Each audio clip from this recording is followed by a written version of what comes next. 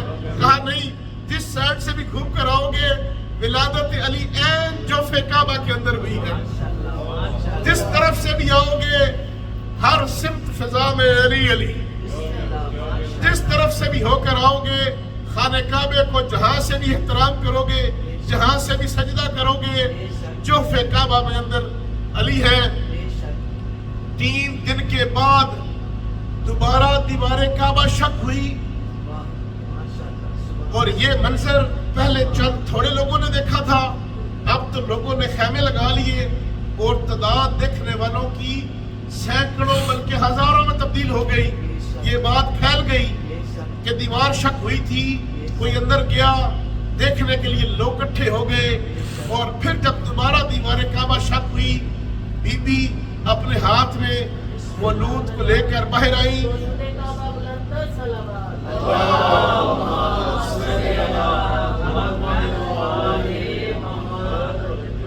Be be آئی مولود کو لے کر، مولود ہاتھ پر ہے، اور کچھ ایسا اتفاق کہ مولود اپنی آنکھیں نہیں کھول رہا، آنکھیں بند ہیں۔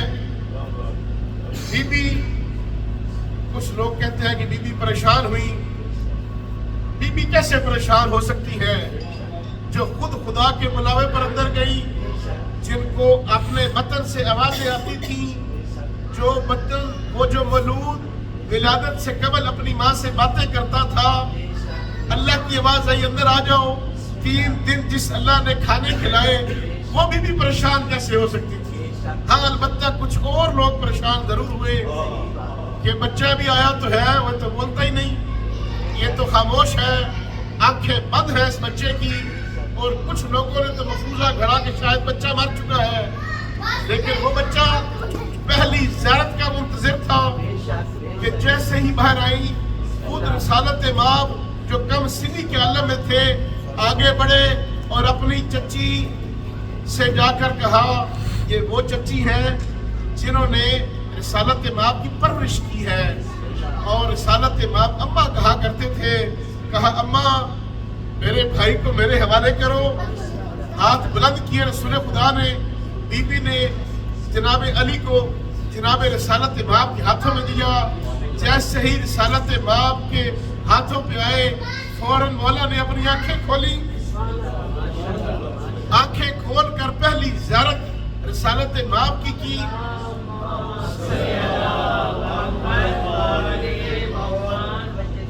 رسالت مآب کی زیارت کرتے ہی رسول خدا نے اپنی زبان امیر المومنین کی زبان میں دی، اپنی زبان کا لاب